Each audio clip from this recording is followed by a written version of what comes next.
You mentioned earlier your experience before commentary as a rally driver. I wondered if you could just explain a little bit more about what your history was there. What cars were you driving? Where were you driving them? And just what your reflections back on it. I know it's probably a very long story, but no, it's your reflections on the process. Hold on. Here we go. Drum roll, please.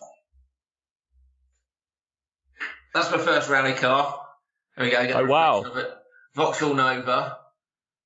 There you go. It was £3,500, I think. It had all the right bits on it, but they were not in very good condition. I'll put it back on the wall.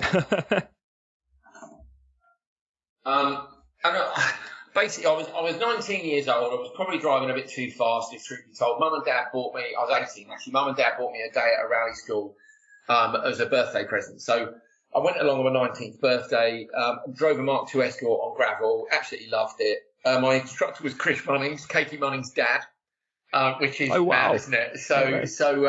I said to him, look, I really love this. I want to do it. Like, what do you do? I didn't know how you do it. And, in my mind, I'd got the MSA's blue book and I'd read it from cover to cover. So I read all the rules for F3 karting. I'm like, she's really complicated. I hadn't figured out that you only had to read the bit on rallying, and the bit on safety. And so, anyway, we went and bought this rally car from literally a used rally car dealer. And it had all the right bits, had the right gearbox in it, it had the right brakes for a budget rally car, it had an engine with Weber twin 40s on it, and I knew nothing about it. I could tell you where the spark plugs were, where the water tank was and the battery, and that was it, literally. And we went to the first event, and the brakes overheated and locked on and melted. And then we went to the second event after I'd learned how to fix the brakes, because we didn't have any money. And then I realised that the engine had blown when the brakes were locked on, but I didn't know that either. And I was too stupid to be watching the gauges. So the engine had gone, so we had to rebuild the engine. And you learn very quickly about the mechanics of cars when you're having to do it all yourself or with the help of some great friends. Shout out to Mike Carapia, who built my engine, he will like that.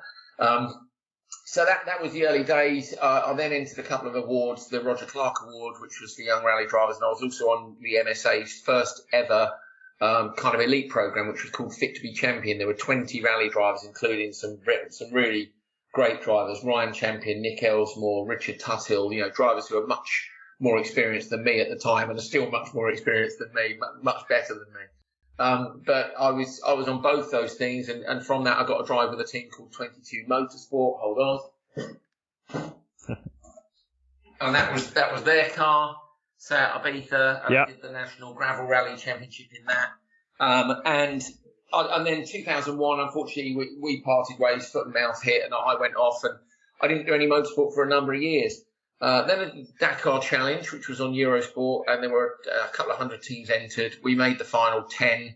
Then we made the final 5. It was to win a drive on the Dakar Rally with Nissan Motorsport. And then I missed out.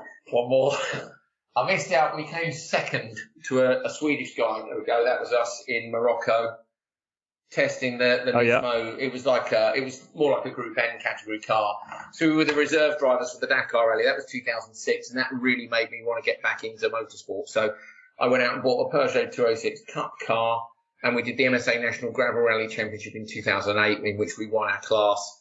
And the year after that was when I started doing the TV commentary. Quite why I thought winning my class at national level was enough to make me an expert at rallying, I don't know. But I took a chance on the fact that Eurosport didn't have a rally pundit. I knew because I watched every bit of motorsport they did, and they had loads of racing guys and loads of racing pundits. They didn't have a rally pundit, and I kind of spotted that there was a gap for that. I went and said to them, "Can I be that?" And I just, at the time, they needed more people on the motorsport side. They didn't have any money. It took me 6 emails, 3 no's, and an interview where I was told I had a nice voice, but I was a million miles away from being a solo commentator. And somehow here I am. 13 years later, and that's what I do for a living. So, but I'm still very grateful to the guy at Eurosport who gave me a chance. So, yeah, that's the kind of the full story with pictures. Don't think I've done that before. That's incredible. It's amazing to just learn how one role evolves into another, and also, I think what stood out to me there was looking back at your old cars. If you were to draw a line between that and a modern Extreme E car or a modern Nitro RX category, the difference in technology is incredible. How do you reflect on how the cars have evolved throughout the years and the new kind of electric journey that we're seeing rally racing take? The way I reflect on it right now is the same similar way I reflect with road cars. You used to be able to do everything yourself, and now you can't do anything yourself. The Vauxhall Nova had about 3 wires on it. There was basically one, the earth, one to the starter. There was to the coil, which was for the spark plugs, and then there was a temperature sensor lead, and that was literally about it. And one for the rev counter. It was so simple. If it wouldn't run, it literally was, is there spark, is there air, is there fuel? It was as simple as that. Now you need a laptop for everything, and probably a degree and a ton of experience. But that's the way it goes, motorsport changes, and whilst there are elements of electric motorsport that I don't like as much, like I do miss the noise. I know everyone misses the noise. I've also been in motorsport long enough to know that, my Vauxhall Nova was a very basic piece of kit, and even a World Rally car at the same time as that was an unbelievable weapon of a car.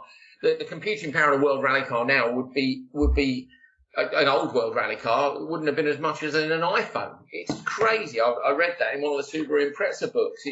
There you go, look, it's a Lego Group B car. Times change. I have one of those. Yeah, I have great, that exact same Lego model. Yeah, isn't it great? There's your man. Look, lovely. Oh, there we go.